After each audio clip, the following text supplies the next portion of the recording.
Imagine an old alarm clock, your faithful companion every morning, suddenly falling silent, its hands no longer moving. How would you feel? This alarm clock looks brand new, its sleek black shell still gleaming like it just came out of the box. But look closer. The hands aren't moving at all.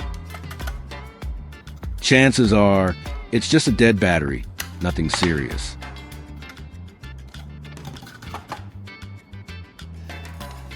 Let's grab a multimeter and check the battery's voltage.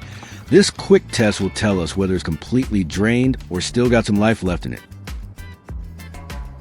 Using a multimeter, I checked the battery's voltage, and it read 0 volts. That means it's completely drained and definitely can't supply the tiny bit of energy the clock needs to tick. Alright, let's find a replacement battery and see if that's all it takes to get this little guy ticking again. The only problem? I don't have the right battery lying around.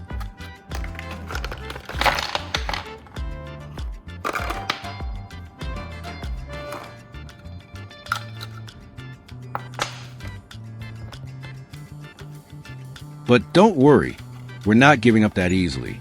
Just when I thought the project had to be paused, an idea sparked. What if I could make a battery myself? To start this recycled battery experiment, I needed a source of usable parts, and I remembered an old broken phone charger I had tucked away in a drawer. It doesn't power anything anymore, but inside, it's full of components we can salvage. Let's crack it open and see what we can use. Most chargers are glued shut, so it took a bit of gentle force and patience.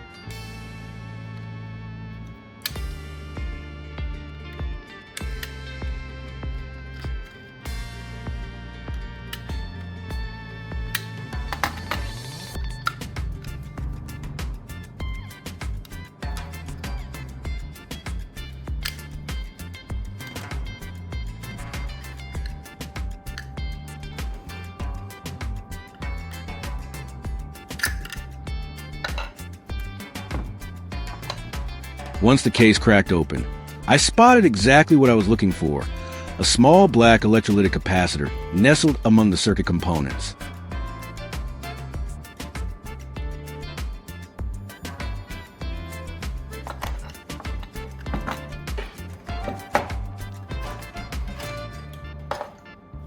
Using a soldering iron, I carefully removed it, making sure not to damage the leads. This little guy will be the heart of our recycled power source.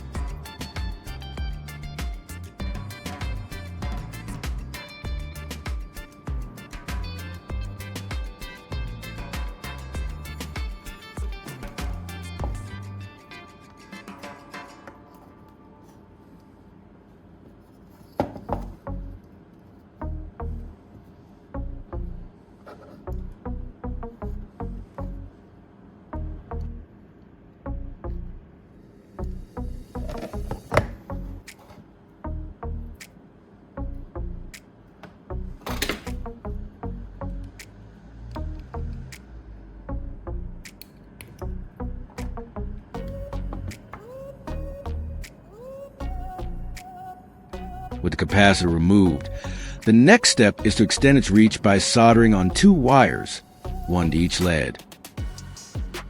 I chose thin, flexible wires to keep things tidy and easy to work with.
Now it's time to determine the polarity of the capacitor.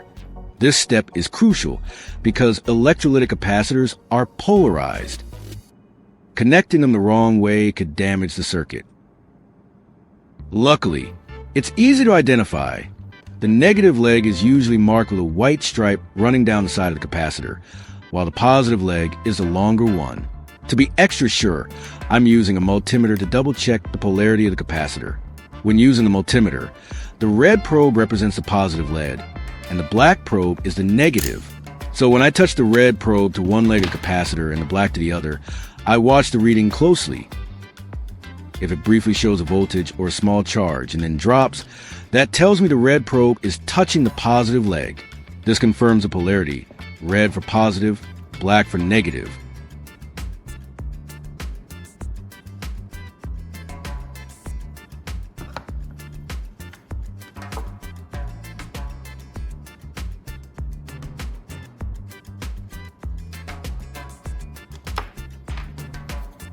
And here we have a small solar panel.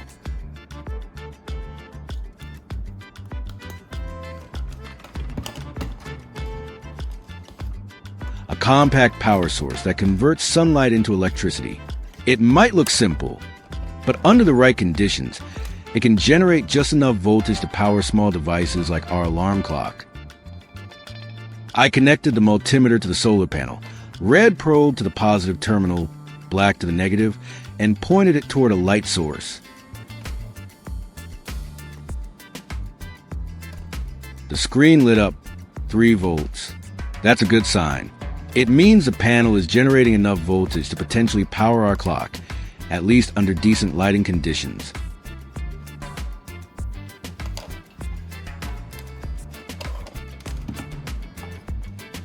Now it's time to solder the capacitor to the solar panel. I connect the positive lead of the capacitor to the positive terminal of the panel, and the negative to the negative, making sure the polarity is correct. A quick touch with a soldering iron, and both connections are secured.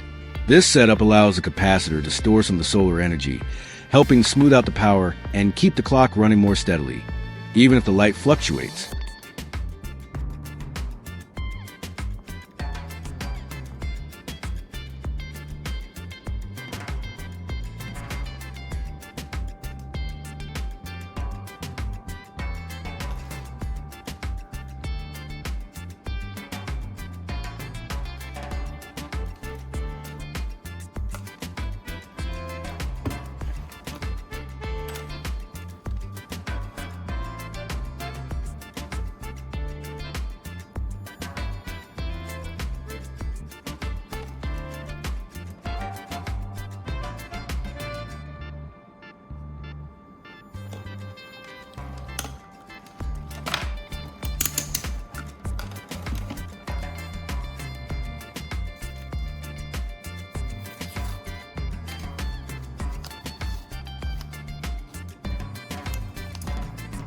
To keep everything neat and secure, I use a small strip of electrical tape to hold the wires in place.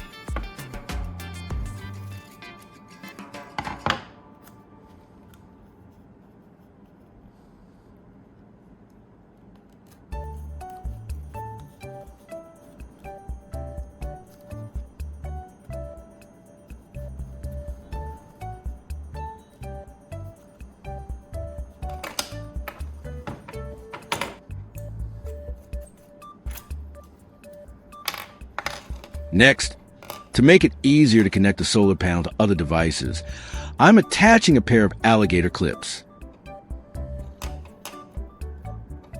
These handy little clamps let me hook up the panel quickly without soldering every time.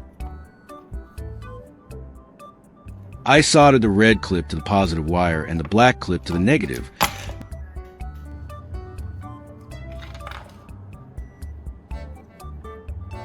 Now I've got a reusable, plug-and-play power source ready for future DIY experiments.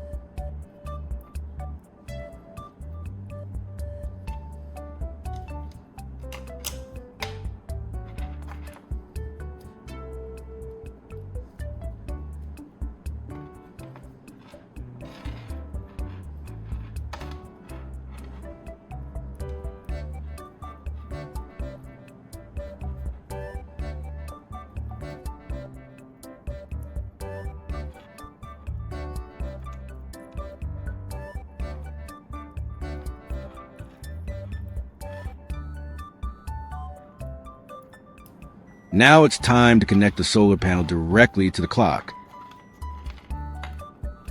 I attach the red alligator clip to the positive terminal of the clock's battery holder and the black clip to the negative.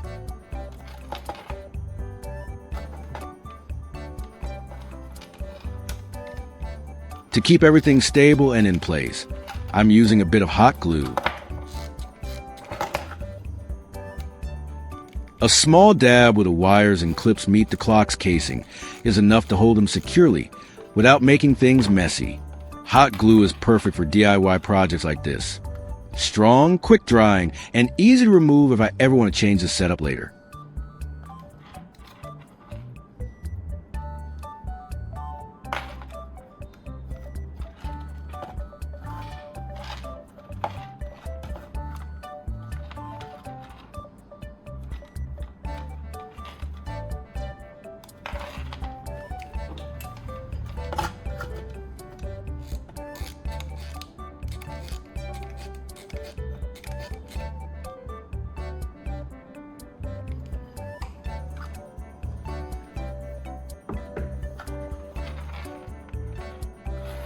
With everything in place, this setup should deliver a steady 3V straight from the solar panel. Let's see if the clock comes back to life.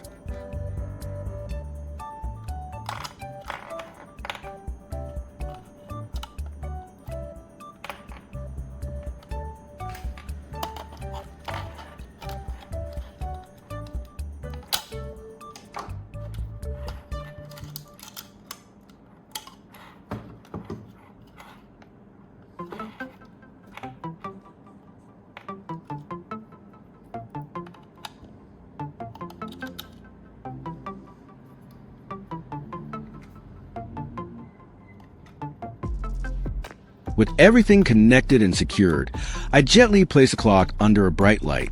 For a few seconds, nothing happened. Then, there was...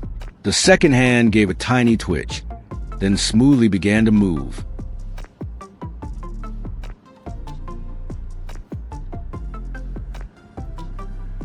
The solar panel and recycled capacitor combo worked, bringing this once lifeless clock back to life using nothing but a bit of sunlight and DIY ingenuity.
So there you have it, From a dead alarm clock and a broken charger, we've created a working solar-powered timepiece using just a recycled capacitor, a small solar panel, and a bit of creativity. It's a simple project, but a great reminder that with a little DIY spirit, we can breathe new life into old things instead of throwing them away. If you enjoyed this project, don't forget to like, share, and subscribe for more hands-on ideas.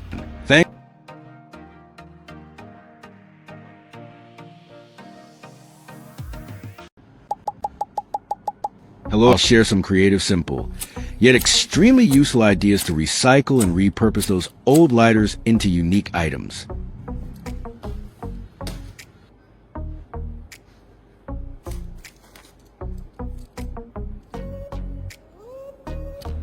Ready to turn trash into treasure? Watch now and don't forget to hit like, subscribe, and turn on the notification bell so you won't miss any cool ideas coming up. Now, let's take off the top part of this lighter. Simply use a pair of pliers. Grip the metal head firmly and twist it gently from side to side while pulling upward. It should come off easily. Be careful not to squeeze too hard to avoid bending or breaking the parts inside.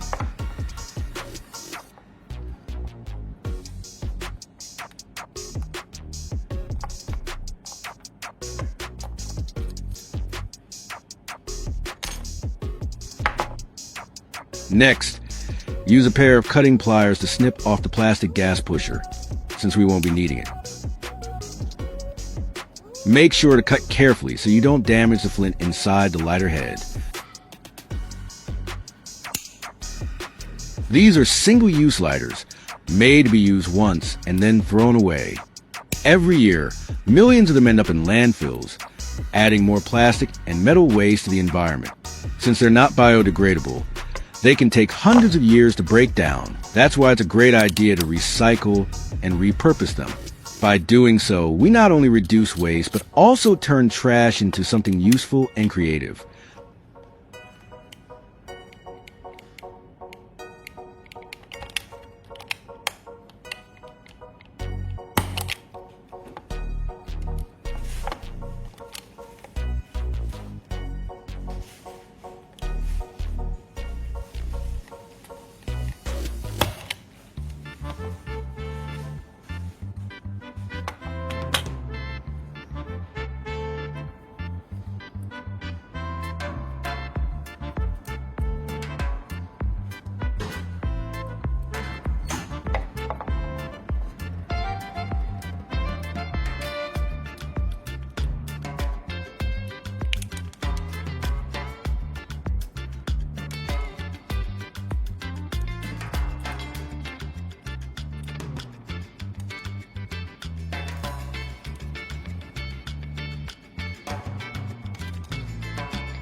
Next, I'm going to use a syringe as the body for the new lighter.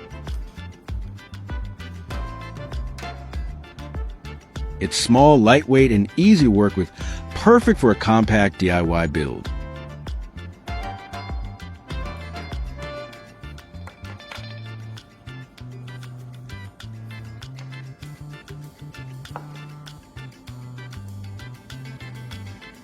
Cut off the tip of the syringe to make it easier to connect with the lighter head.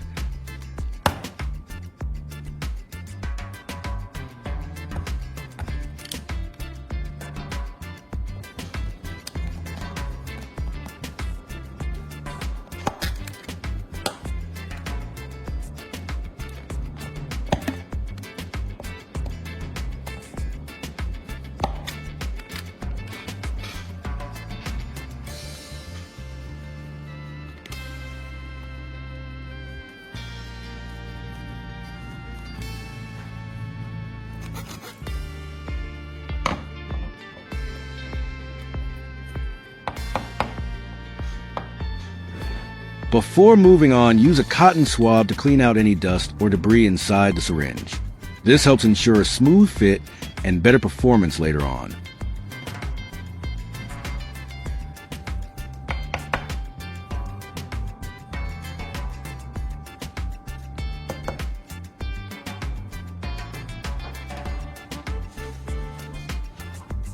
Next, I'm going to grab an empty soda can, which I'll use as part of the lighter's outer casing.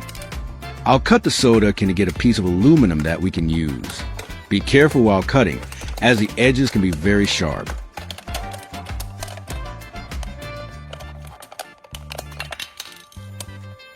I'm cutting off the top and bottom of the can to keep just the middle section, which is flat and easier to work with.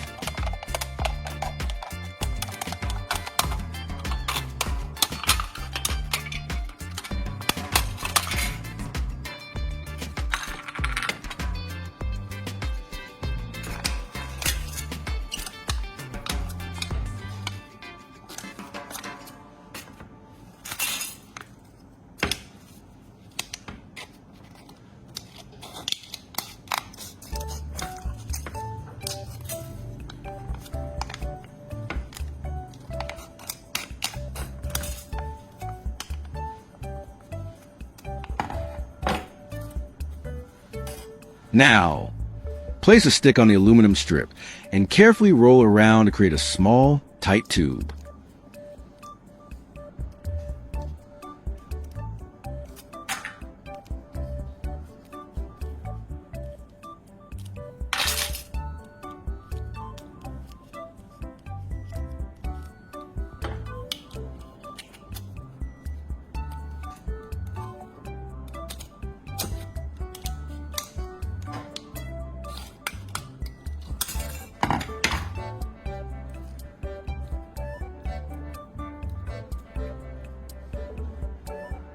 Gently insert the aluminum tube into the open end of the syringe. This will act as an extension for the lighter body.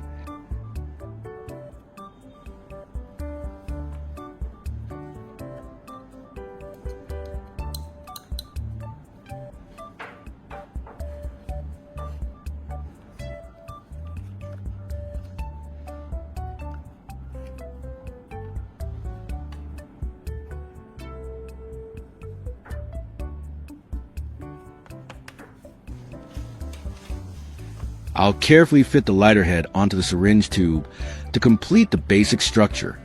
To make sure everything stays in place, I'm applying hot glue around the connection between the lighter head and the syringe.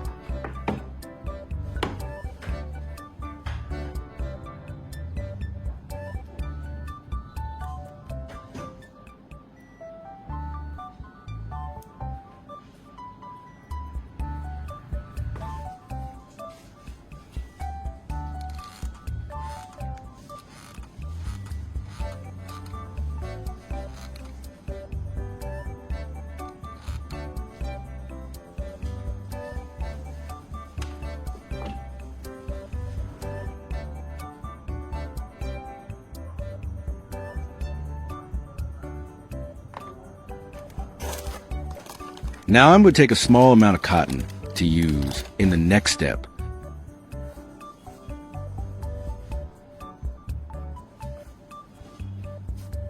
I'm twisting the cotton into a thin, elongated shape so it can serve as a wick.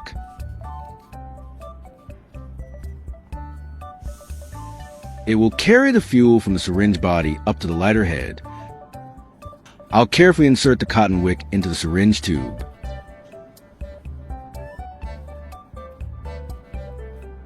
One end of the wick should reach all the way up to the lighter head, while the other end stays inside the syringe body.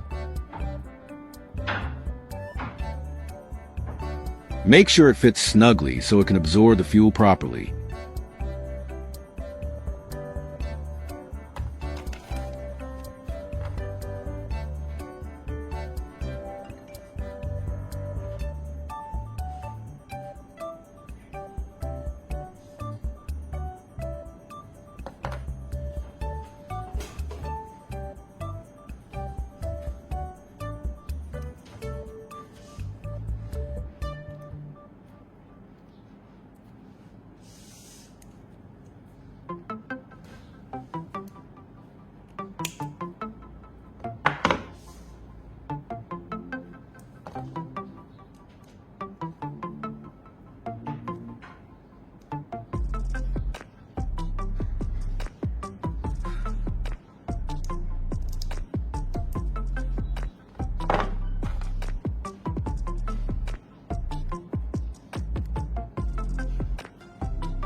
Next, I'm going to slowly pour a small amount of lighter fluid or alcohol into the syringe.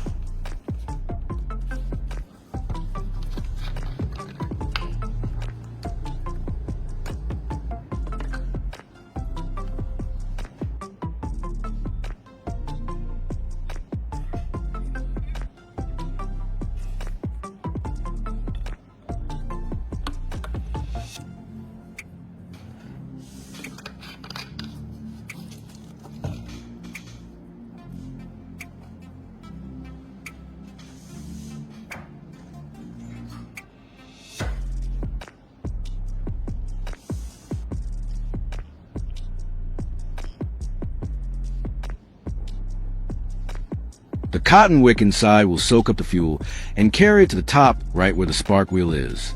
This is what allows the flame to ignite when we spin the wheel.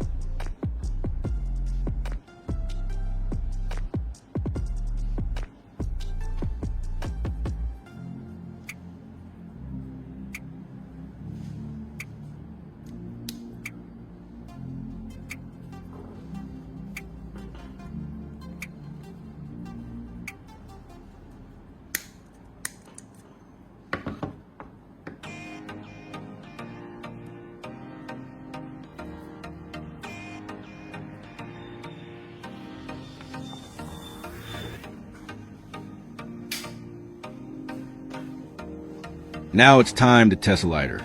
I'll gently spin the spark wheel to ignite the flame.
As you can see, the flame lights up nicely thanks to the cotton wick carrying the fuel from the syringe. If it doesn't light right away, try adding a bit more fuel or adjusting the wick slightly. Recycling old items like this lighter not only helps reduce waste, but also encourages creativity and resourcefulness. Instead of throwing things away, we give them a second life, turning trash into something practical and fun. It's a small step, but when many people do it, it can make a big difference to the environment. So that's how I turn an old disposable lighter and a few simple materials into a brand new, functional DIY lighter. It's a fun and creative way to recycle, reduce waste, and make something useful with your own hands. If you enjoyed this project, don't forget to give it a thumbs up, subscribe to the channel, and hit the bell icon so you won't miss any upcoming ideas. Thanks for watching,